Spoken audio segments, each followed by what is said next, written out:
आपने कभी सोचा है कि ये टाटा, बिरला और अंबानी जैसे लोग हर साल ज्यादा अमीर कैसे होते जाते हैं? क्या इनके पास कोई अलादीन का चिराग है, या फिर इसके पास जरूर ही एक दिन में 24 घंटे से ज्यादा का समय होता होगा?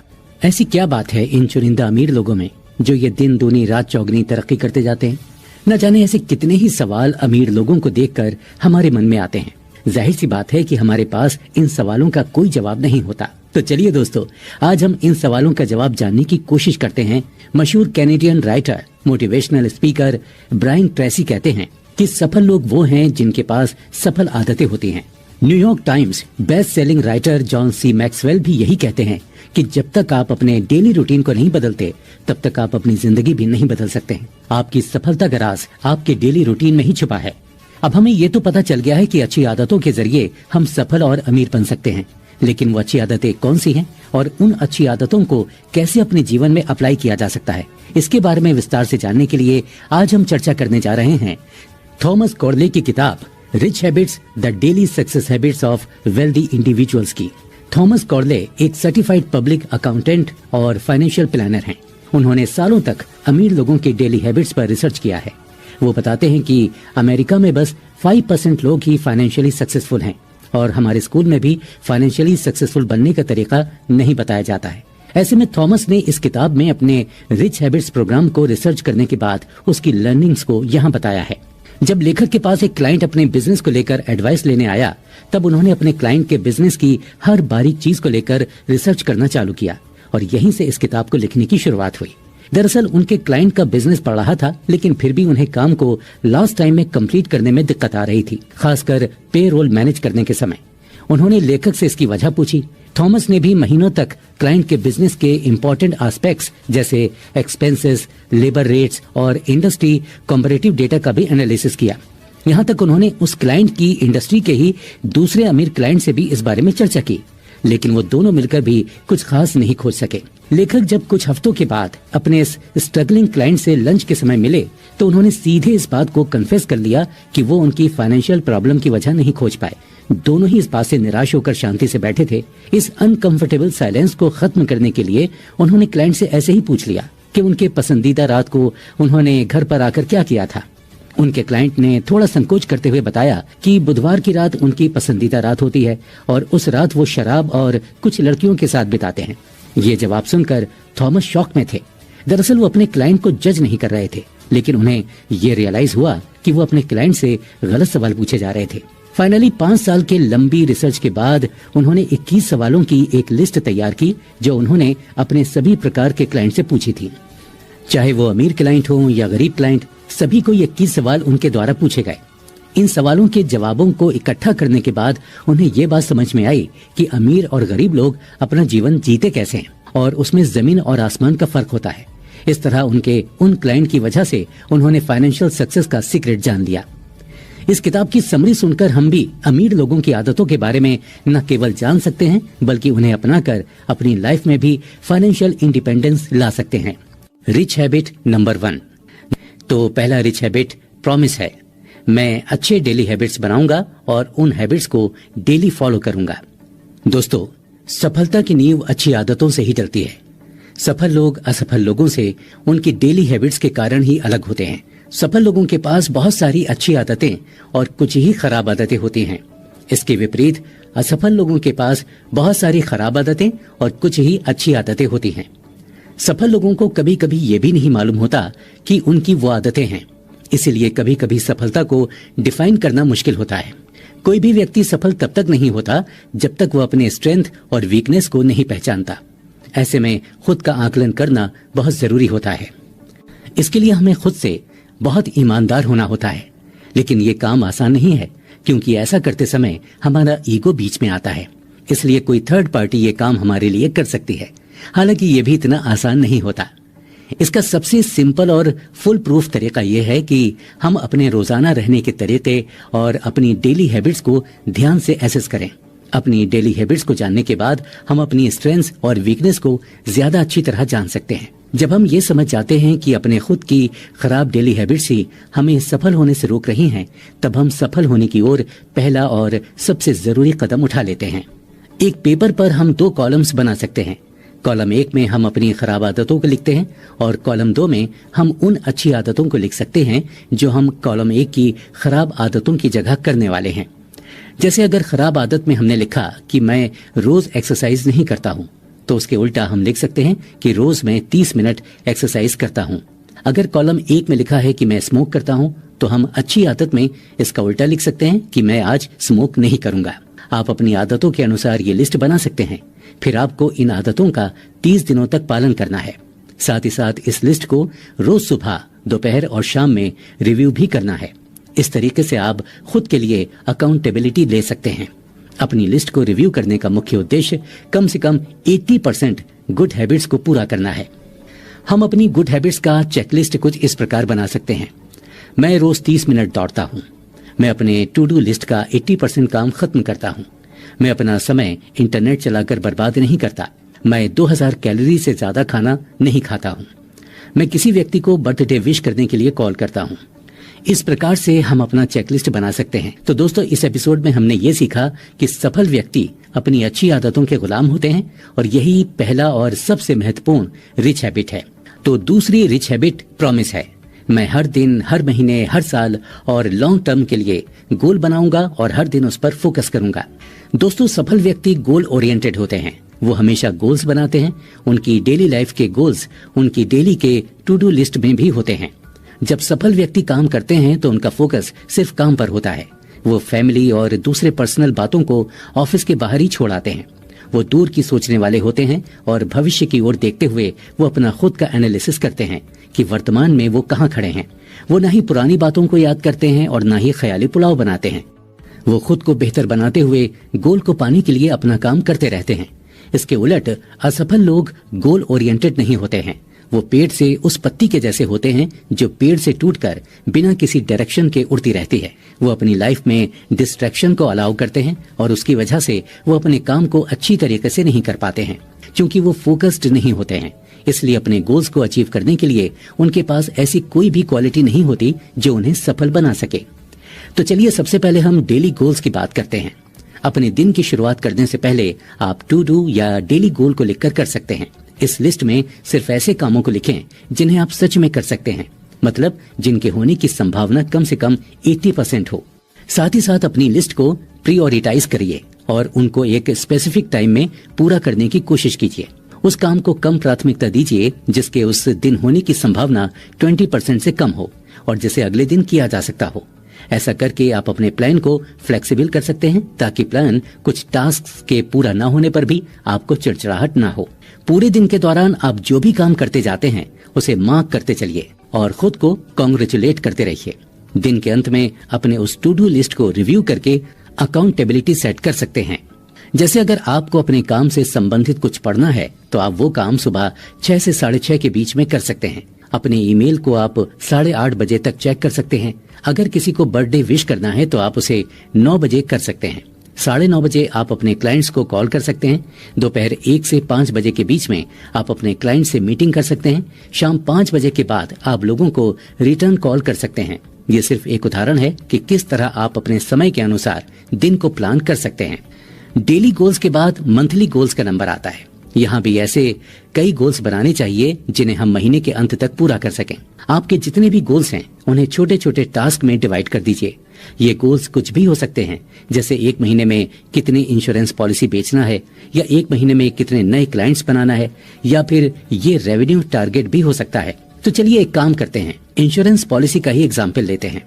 जैसे अगर आपको 1 महीने में 5 इंश्योरेंस पॉलिसी बेचनी है तो इस गोल को पाने के लिए आपको कम से कम 10 लोगों से हर हफ्ते मिलना पड़ेगा और ये 4 मीटिंग्स करने के लिए आपको 1 हफ्ते में कम से कम 50 फोन कॉल करने पड़ेंगे। इस तरह से आपको हर दिन 10 फोन कॉल करने पड़ेंगे। इस तरह से आप अपने मंथली गोल्स सेट कर सकते हैं। जब बात इस साल और अगले साल के गोल बनाने की होती है तो हम इस तरह सोच सकते हैं कि मैं सीपीए एग्जाम इस साल पास करूंगा और मुझे पास होने के लिए अच्छे से पढ़ाई करनी होगी और वो करने के लिए एक अच्छा स्टडी प्लान होना जरूरी है। एक अच्छे स्टडी प्लान के मुताबिक 1 घंटा रोज और वीकेंड में 6 घंटे की पढ़ाई होनी चाहिए। मैं स्टडी मटेरियल का रिव्यू और प्रैक्टिस एग्जाम्स भी देता रहूंगा। अब लॉन्ग टर्म गोल्स पर आते हैं। जैसे आप एक घर 5 साल में खरीदना चाहते हैं, तो ये घर खरीदने के लिए आपको $1000 हर महीने 5 सालों तक इकट्ठा करना होगा और हर महीने $1000 बचाने के लिए आपको अपने महीने के खर्च को कम करके ज्यादा पैसे बैंक में सेविंग अकाउंट में जमा करने होंगे। इस तरह हम लॉन्ग टर्म गोल्स की प्लानिंग कर सकते हैं। लॉन्ग टर्म गोल्स को विजन बोर्ड की हेल्प से भी अचीव किया जा सकता है। विजन बोर्ड में हम अपने गोल्स की फोटो लगाते हैं। जैसे हमें एक घर खरीदना है तो एक घर की फोटो उस बोर्ड में लगा सकते हैं। ऐसे विजन बोर्ड हमेशा हमें अपने गोल्स की याद दिलाते रहते हैं। कॉमेडियन जिम कैरे ने $20 मिलियन का चेक अपने नाम से लिखा और उसे ऐसी जगह पर रखा जहां वो उसे रोज देख सकते थे। ये उनका विजन बोर्ड था जिसमें वो खुद को एक मूवी के लिए इतने पैसे मिलने का सपना देखते थे। जब उन्हें एक मूवी में लीड रोल ऑफर हुआ तो उन्होंने इतने ही पैसे मांगे और उन्हें मिले भी। ये है विजन बोर्ड की ताकत। तो दोस्तों, इस एपिसोड से हमने सीखा कि सफल लोग न केवल गोल्स सेट करते हैं बल्कि वहां पहुंचने के लिए प्लान भी बनाते हैं। तो तीसरी रिच हैबिट प्रॉमिस है। मैं रोज खुद को बेहतर करने वाली एक्टिविटी में एंगेज रहूंगा। सफल व्यक्ति खुद को सेल्फ इम्प्रूवमेंट के प्रोसेस में एंगेज करते हैं। वो अपने प्रोफेशन से संबंधित ही चीजों को पढ़ते हैं। वो एक स्टूडेंट के जैसे अपने प्रोफेशन के बारे में हर अपडेट रखते हैं। वो अपना समय फालतू के कामों जैसे टीवी देखना या इंटरनेट पर नहीं लगाते हैं। सफल व्यक्ति सेल्फ इम्प्रूवमेंट करने के लिए रोज कुछ ऐसा पढ़ते हैं जिससे वो बेहतर बनते जाते हैं। उनके लिए समय बहुत कीमती होता है। वो अपने गोल्स को सेल्फ इम्प्रूवमेंट के साथ जोड़ देते हैं। जैसे वो कोई ऐसी एडिशनल डिग्री या लाइसेंस ले लेते हैं जो उनके बिजनेस या जॉब के लिए फायदेमंद हो। वो हमेशा किसी कंस्ट्रक्टिव प्रोजेक्ट में बिजी रहते हैं। ये कुछ भी हो सकता है, जैसे अपना स्किल सेट इम्प्रूव करना या अपने दिमाग को शांत रखना। अब थोड़ी सी बात असफल लोगों की करते हैं। ऐसे व्यक्ति अपनी फील्ड के स्टूडेंट नहीं होते हैं। वो कुछ नया नहीं सीखना चाहते हैं और नए अपडेट्स भी फॉलो नहीं करते हैं। वो अपना ज्यादातर समय टीवी देखने या फालतू की चीजें पढ़ने में बिताते हैं। सेल्फ इम्प्रूवमेंट का मतलब अपने आप को ऐसी एक्टिविटी में एंगेज रखना है जिससे हमारा दिमाग बेहतर हो और हम उस नॉलेज को भी अपने करियर में उपयोग कर सकें। अपनी फील्ड से संबंधित नॉलेज बढ़ाना सेल्फ इम्प्रूवमेंट कहा जा सकता है। आप नोटिस करेंगे कि जैसे जैसे आपकी नॉलेज बढ़ती है वैसे ही आपको अपॉर्चुनिटीज भी मिलती चली जाती हैं। आपको ऐसे काम के लिए ऐसे समय को चुनना चाहिए जब डिस्ट्रैक्शन कम हो। कभी कभी ये सुबह का समय हो सकता है जब आप अपना रोज का काम चालू करने से पहले ये काम कर लें। हमें कम से कम 30 मिनट रोज इस एक्टिविटी को देनी चाहिए। वैसे तो 30 मिनट ज्यादा नहीं लगते हैं, लेकिन धीरे धीरे ये हमें बहुत इम्प्रूव कर देते हैं। चाहे कोई भी समय हो, हमें दिन में एक बार सेल्फ इम्प्रूवमेंट की एक्टिविटी में हिस्सा लेना ही चाहिए। तो दोस्तों, इस एपिसोड में हमने सीखा कि सफल होने के लिए हमें खुद को बेहतर बनाते जाना चाहिए। तो चौथी रिच हैबिट है प्रॉमिस, यानी कि मैं अपनी हेल्थ को बेहतर बनाने के लिए रोज समय दूंगा। दोस्तों, सफल व्यक्ति अच्छी चीजें खाने में ध्यान देते हैं और रोज एक्सरसाइज करते हैं। वो सिर्फ ये ध्यान नहीं रखते हैं कि वो क्या खाते हैं, लेकिन वो कितना खाते हैं इस बात को लेकर भी सजग रहते हैं। वो किसी विशेष मौकों पर ही ज्यादा खाते भी हैं। सफल लोगों के लिए एक्सरसाइज एक रूटीन होती है। जैसे हम ब्रश करते हैं, ठीक उसी तरह वो समझते हैं कि एक्सरसाइज करने से हमारा शरीर और दिमाग बेहतर होता है। साथ ही साथ ये हमारे इम्यून सिस्टम को भी ठीक करता है, जिसकी वजह से हम कम बीमार होते हैं और साथ ही साथ ये हमारी प्रोडक्टिविटी को भी बढ़ा देता है। जो लोग रोज एक्सरसाइज करते हैं उनके पास पूरे दिन ज्यादा एनर्जी होती है। सफल लोगों के पास एक अपने वजन को कंट्रोल करने का सिस्टम होता है। कुछ लोगों का सिस्टम कठिन होता है और कुछ का सरल, लेकिन वो इस सिस्टम को फॉलो जरूर करते हैं। वजन को मैनेज करने का मतलब हम रोज कितना खाना खा रहे हैं उसे हमें बारीकी से मॉनिटर करना होता है। जब बात असफल लोगों की आती है तो वो किसी भी काम में नियमित नहीं होते हैं। वो हमेशा शॉर्टकट डाइट प्लान की ओर ही ध्यान देते हैं। उन्हें हमेशा एक्सटर्नल मोटिवेशन की जरूरत होती है। शायद इसीलिए ही दुनिया में कितनी ही डाइट की किताबें बिकती हैं। खाने पर कंट्रोल नहीं होने की वजह से उनका वजन घटता और बढ़ता रहता है। इस वजह से उनके शरीर में बहुत सी बीमारियां जैसे हाई ब्लड प्रेशर, डायबिटीज और हार्ट डिजीजेस आ जाती हैं। वो लोग हर काम को करने के लिए एक्सटर्नल मोटिवेशन के भरोसे होते हैं। इसलिए जब वो मोटिवेशन चला जाता है तो वो फिर से अपनी खराब आदतों में वापस आ जाते हैं। अपने फूड कंजम्पशन को मॉनिटर करने का सबसे अच्छा तरीका अपनी कैलोरीज को हर मील के बाद काउंट करना है। वेट मैनेजमेंट प्रोग्राम में पहले सबसे आपको अपने खाने के बारे में समझना होता है और शुरुआत के 30 दिन ये ध्यान रखना होता है कि आप क्या खाते हैं और उसमें कितनी कैलोरीज होती हैं। इसके बाद आप ये जानने में सफल हो जाएंगे कि क्या खाने से आपकी कैलोरीज ज्यादा बढ़ती हैं। इस प्रकार से आप हाई कैलोरी वाले खाने को हमेशा के लिए छोड़ सकते हैं। दोस्तों, हमें फूड कंजम्पशन और मॉनिटरिंग को डाइटिंग से नहीं जोड़ना है। दोनों अलग अलग बातें हैं। डाइटिंग लंबे समय तक वजन कम करने के लिए सहायक नहीं है, क्योंकि उसमें हमें काफी खाने की चीजों को अवॉइड करना पड़ता है, लेकिन ये संभव नहीं हो पाता है। इसके अपोजिट जब हम फूड कंजम्पशन को मैनेज करते हैं, इसका मतलब ये नहीं कि हम किसी खाने की चीज को कभी नहीं खाएंगे। हम उन चीजों को समय समय पर खा सकते हैं, क्योंकि हम ये समझते हैं कि ये हाई कैलोरीज फूड हम रोज नहीं खा सकते हैं। अपने फूड कंजम्पशन को मैनेज करना आपको वेट मैनेजमेंट के आधे रास्ते तक ला देता है। इसीलिए आपको हफ्ते में 4 दिन 20 से 30 मिनट के लिए एरोबिक एक्सरसाइज भी करनी चाहिए। बाहर निकलकर जॉगिंग करना ट्रेडमिल में जॉगिंग करने की अपेक्षा 33% ज्यादा कैलोरी बर्न होती है। वेट उठाना, सिटअप्स और पुशअप्स करना एरोबिक एक्सरसाइज के सहायक तो हो सकते हैं, लेकिन ऑप्शन नहीं। ये एक्सरसाइज आपको वेट घटाने में ज्यादा मदद नहीं कर सकती है। एरोबिक एक्टिविटी वेट घटाने के लिए सबसे विश्वसनीय है, इसलिए आपको इसे अपने एक्सरसाइज रेजिमेंट में ही रखना चाहिए। आप अपना वजन rich habits training management schedule की मदद से भी मॉनिटर कर सकते हैं। ये केवल 5 मिनट लेगा, लेकिन आप इसकी मदद से अपने पैटर्न को पहचान पाएंगे और अपने वेट को कंट्रोल कर पाएंगे। सिर्फ 2 महीने के बाद आप अपने डेली कैलोरी थ्रेशोल्ड को पहचान जाएंगे। उदाहरण के लिए, यदि रोज एक्सरसाइज करने के बाद अगर आपका daily threshold 2100 calorie per day है, ऐसे में अगर आप 2100 कैलोरी से कम खाना खाते हैं तो आप निश्चित रूप से अपना वजन कम कर सकेंगे। तो दोस्तों, इस एपिसोड में हमने सीखा कि किस तरह हम अपने खाने पर कंट्रोल करके डेली एक्सरसाइज को अपनी आदत में ऐड कर सकते हैं। तो 5वीं रिच हैबिट है प्रॉमिस। मैं अपना हर दिन लाइफ लॉन्ग रिलेशनशिप बनाने के लिए डेडिकेट करूंगा।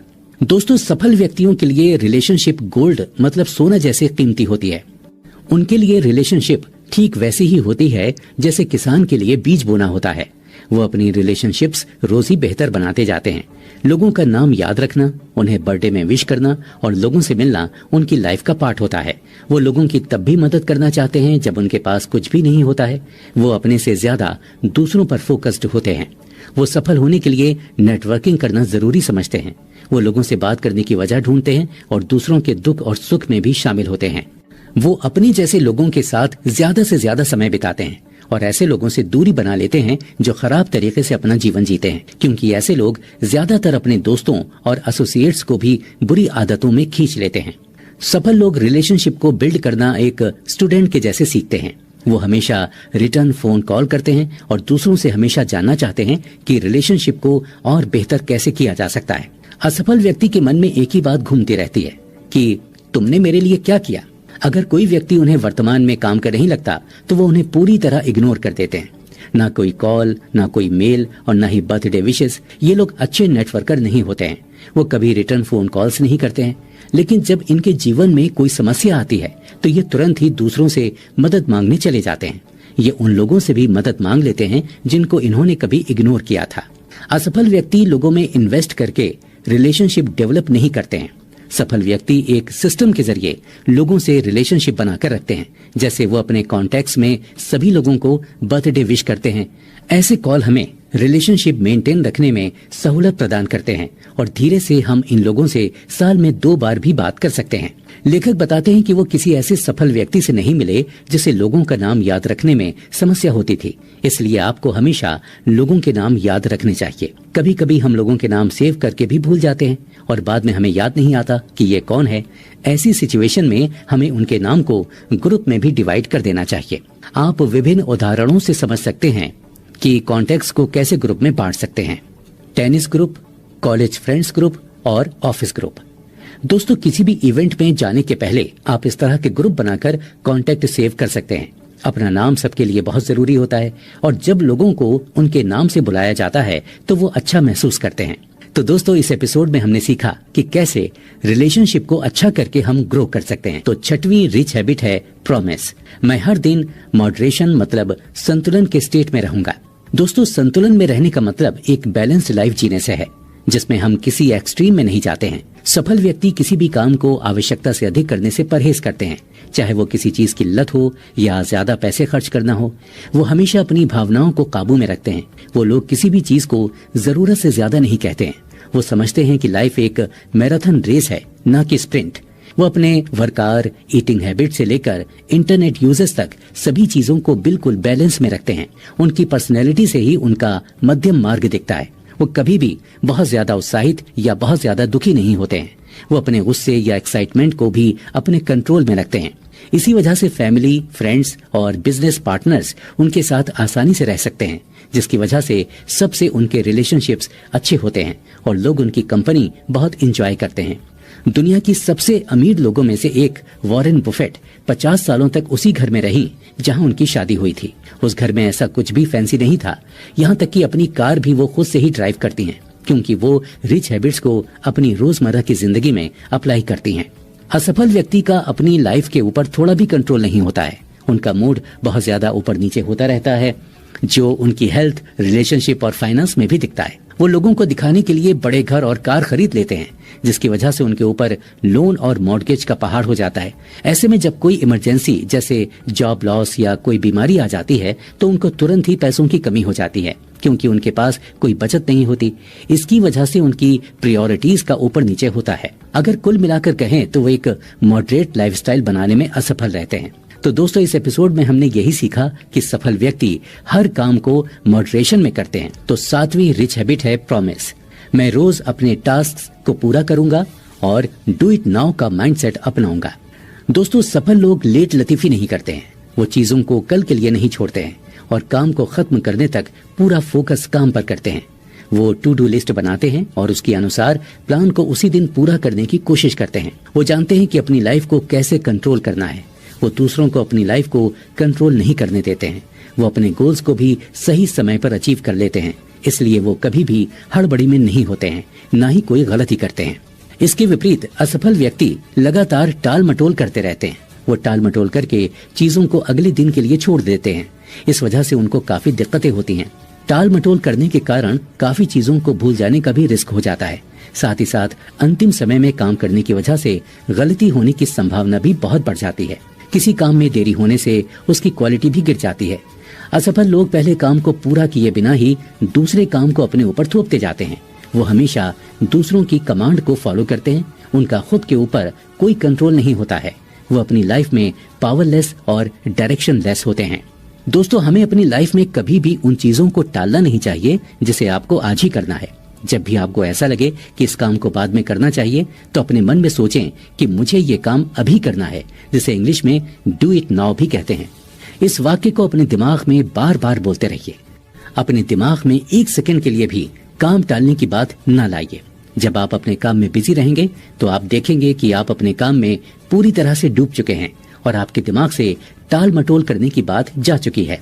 अपना काम खत्म करते ही आप बहुत खुशी महसूस करेंगे। तो दोस्तों, इस एपिसोड में हमने सीखा कि कोई भी काम डिले नहीं करना चाहिए। तो 8वीं रिच हैबिट है प्रॉमिस। मैं रोज रिच थिंकिंग में एंगेज रहूंगा। दोस्तों, सफल लोग पॉजिटिव, जोश से भरे हुए, खुश और वेल बैलेंस्ड होते हैं। वो हमेशा खुद को शक्तिशाली और आत्मविश्वास से भरे हुए महसूस करते हैं। ये बस कोई संयोग नहीं है, बल्कि जब भी वो खुद से बात करते हैं तो उनकी बातें उनको ऊपर उठाती हैं। वो खुद को पॉजिटिव अफर्मेशंस का यूज करके अपने एटीट्यूड को अच्छा बना लेते हैं। प्रॉब्लम्स आने पर वो खुद को नीचे नहीं गिराते हैं, बल्कि वो प्रॉब्लम्स को एक अवसर की तरह देखते हैं। वो लोग अपने विचारों और भावनाओं को कंट्रोल में रखते हैं। खराब विचार को वो तुरंत अच्छे विचारों से बदल देते हैं।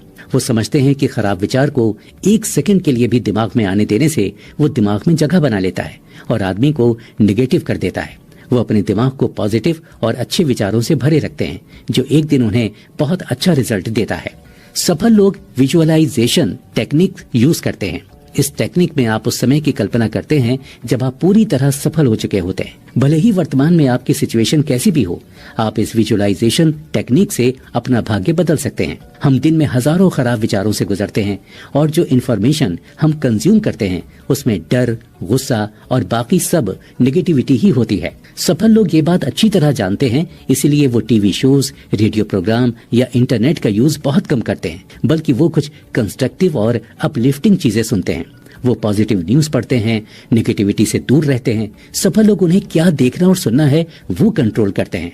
सफल व्यक्ति हमेशा ग्रेटफुल होते हैं। अपनी लाइफ में हर समय इस बात को एक्सप्रेस करते हैं, चाहे वो सुबह हो या रात। जिनके लिए वो ग्रेटफुल होते हैं उनकी एक लिस्ट बनाते हैं और दिल से शुक्रिया करते हैं। असफल व्यक्ति खुद के ही आलोचक होते हैं। वो हमेशा नेगेटिव और डिस्ट्रक्टिव बातें ही करते हैं। वो खराब विचारों को अपने दिमाग में घर करने की जगह देते हैं, जिसकी वजह से उनका बिहेवियर भी खराब हो जाता है। वो हमेशा ही बिना मोटिवेशन और एक्साइटमेंट के रहते हैं, जिसकी वजह से वो डिप्रेशन में चले जाते हैं। वो बहुत ही ज्यादा नेगेटिव प्रोग्राम टीवी और रेडियो पर देखते हैं। वो ऐसे न्यूज़पेपर खरीदते हैं जो उनकी भावनाओं को कंट्रोल से बाहर कर देते हैं। इसलिए वो हमेशा खुद को होपलेस और पावरलेस पाते हैं। ऐसे में अपने माइंडसेट को चेंज करने का सबसे अच्छा तरीका पॉजिटिव अफर्मेशंस है। अफर्मेशंस वो होते हैं जिनमें हम भविष्य में जैसा बनना चाहते हैं उस लाइंस को रोज बोलते हैं। इसे इस प्रकार से बोला जाता है कि जैसे ये ऑलरेडी हो गया है। जैसे मैं अपनी टू डू लिस्ट रोज पूरी करता हूँ, मैं भाग्यशाली हूँ, मैं सफल हूँ, मेरा खुद का घर है, मैं कॉन्फिडेंट हूँ, मैं अपनी लाइफ मॉडरेशन में जीता हूँ। ये हमेशा प्रेजेंट टेंस में होना चाहिए। आप पॉजिटिव अफर्मेशंस की अपनी एक लिस्ट बना सकते हैं। उसे सुबह, दोपहर और सोने से पहले दोहरा सकते हैं। उस अफर्मेशंस को अपने माइंड में रोज डालने से धीरे धीरे इवेंट्स और सिचुएशंस भी अफर्मेशंस के अनुसार बदलने लगेंगे। दोस्तों, इस एपिसोड से हमने पॉजिटिव अफर्मेशंस और विजुअलाइजेशंस टेक्निक के बारे में जाना। तो 9वीं रिच हैबिट है प्रॉमिस। मैं अपनी कमाई का 10% बचाऊंगा। दोस्तों, सफल लोग सबसे पहले खुद को पे करते हैं। अपने किसी बिल्स को पे करने से पहले वो लोग अपनी कमाई का 10% सेविंग, इन्वेस्टमेंट या रिटायरमेंट के लिए पहले ही रख देते हैं। वो अपने पैसों को बहुत अच्छे से रियलिस्टिक गोल सेट करते हुए इन्वेस्ट करते हैं। उनका क्रेडिट स्कोर हमेशा हाई होता है। वो हमेशा अपना नेट वर्थ जानते हैं। वो पैसों को भी हमेशा प्रोफेशनल की मदद लेकर अपने रिटर्न्स को ज्यादा से ज्यादा और टैक्स को कम से कम करते हैं। सफल व्यक्ति रिटायरमेंट प्लान बनाते हैं। वो कंपनी के बनाए गए रिटायरमेंट प्लान में पूरी तरह हिस्सा लेते हैं, जिसकी वजह से वो टैक्स भी बचा पाते हैं। अगर कोई कंपनी में रिटायरमेंट प्लान नहीं होता है तो वो खुद अपना रिटायरमेंट प्लान बनाते हैं और उसके लिए एक अकाउंट बना लेते हैं। वो हर सैलरी के बाद उस अकाउंट में पैसे डालते हैं। उनके रिटायरमेंट के गोल्स होते हैं। वो अपने रिटायरमेंट प्लान को हमेशा मॉनिटर करते हैं और जरूरत पड़ने पर उसमें सुधार भी करते हैं। दूसरी तरफ दोस्तों, असफल व्यक्ति खुद को सबसे लास्ट में पे करते हैं। वो अपनी लाइफस्टाइल पर ही पूरे पैसे खर्च कर देते हैं। वो पैसों की बचत नहीं करते हैं और हमेशा कर्ज में डूबे रहते हैं। उनका क्रेडिट कार्ड हमेशा मैक्सिमम लिमिट पर होता है और वो किसी तरह से मंथली मिनिमम पेमेंट करके ही गुजारा करते हैं। उनका क्रेडिट स्कोर हमेशा कम होता है। वो अपने क्रेडिट स्कोर को मैनेज नहीं करते, यहाँ तक कि वो कंपनी के रिटायरमेंट प्लान में भी हिस्सा नहीं लेते हैं। कुछ व्यक्ति गैम्बलिंग भी करते हैं। वो ऐसे खर्च करते हैं जो आवश्यक नहीं है। वो अपने लाइफस्टाइल के साथ थोड़ा भी कॉम्प्रोमाइज नहीं करना चाहते, इसलिए अपने रिटायरमेंट के दिनों में भी उनके पास काम करने के अलावा कोई ऑप्शन नहीं होता है। Rich habit promise 10। मैं अपने विचारों और भावनाओं को रोज कंट्रोल करूंगा। सफल व्यक्ति अपनी भावनाओं और विचारों के मास्टर होते हैं। वो गुस्सा, जलन, दुख और बाकी की नकारात्मक भावनाओं में जल्दी नहीं पड़ते हैं। वो जानते हैं कि खराब विचार से ही खराब निर्णय होते हैं। वो थिंक, इवेल्युएट और रिएक्ट पर भरोसा करते हैं। थिंक मतलब सोचना। वो सिचुएशन के बारे में समझकर उसके अच्छे और बुरे साइड को इवेल्युएट करते हैं और उसके बाद ही रिएक्ट करते हैं। सफल व्यक्ति दुखी होने के लिए बहुत बिजी होते हैं, मतलब उनके पास समय ही नहीं होता है। वो हमेशा प्रोडक्टिव एक्टिविटीज में बिजी रहते हैं, जिसकी वजह से उनके दिमाग से डिप्रेशन अपने आप निकल जाता है। वो सेल्फ इम्प्रूवमेंट के प्रोजेक्ट में काम करते रहते हैं, जिसकी वजह से अपने बारे में वो हमेशा पॉजिटिव ही सोचते हैं। असफल व्यक्ति अपने विचारों में ही खोए रहते हैं। वो अपनी भावनाओं को खुद पर कंट्रोल करने देते हैं। वो जल्दी ही दुखी और डिप्रेस भी हो जाते हैं। वो कुछ सोचे बिना ही रिएक्ट कर जाते हैं। वो रेडी, फायर एंड एम में भरोसा करते हैं। इसकी वजह से बहुत सारे असफल लोग जेल भी चले जाते हैं। खराब आदतों के कारण इनका बिहेवियर भी खराब होता है और ये लोग खराब डिसीजन भी लेते हैं। कुल मिलाकर ये लोग एक खराब जीवन जीते हैं। खराब विचार हमारे मन में तभी आते हैं जब आपका दिमाग रुका हुआ और किसी कंस्ट्रक्टिव एक्टिविटी में नहीं होता है। आपको हमेशा अपने आप को सेल्फ इम्प्रूव करते रखना है। इसीलिए अगर आपके मन में खराब विचार आ रहे हैं तो तुरंत उसे बाहर निकालिए और सेल्फ इम्प्रूवमेंट की एक्टिविटी में खुद को बिजी रखिए। तो दोस्तों, इस एपिसोड में हमने जाना कि पैसों को बचाना और विचारों और भावनाओं पर कंट्रोल रखना कितना जरूरी है। दोस्तों, अब हमने सभी रिच हैबिट्स जान ली हैं। सारांश, इस किताब का सारांश समझेंगे। लेखक ने इस किताब में 10 रिच हैबिट्स बताई हैं। तो चलिए एक एक करके सबका रिवीजन कर लेते हैं। रिच हैबिट नंबर 1, मैं अच्छी डेली हैबिट्स बनाऊंगा और उन हैबिट्स को डेली फॉलो करूंगा। रिच हैबिट नंबर 2, मैं हर दिन, हर महीने, हर साल और लॉन्ग टर्म के लिए गोल बनाऊंगा और हर दिन उस पर फोकस करूंगा। रिच हैबिट नंबर 3, मैं रोज खुद को बेहतर करने वाली एक्टिविटी में एंगेज करूंगा।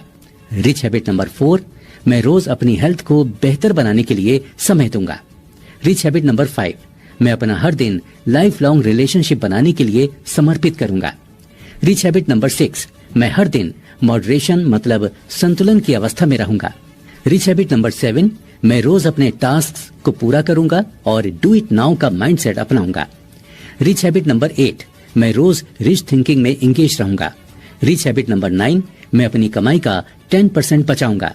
और रिच हैबिट नंबर 10, मैं अपने विचारों और भावनाओं को रोज कंट्रोल करूंगा। तो दोस्तों, अब आप इन हैबिट्स और इनके फायदे के बारे में अच्छी तरह से जान चुके हैं। तो बिना कोई देरी किए इन रिच हैबिट्स को फॉलो करना शुरू कीजिए और फाइनेंशियल फ्रीडम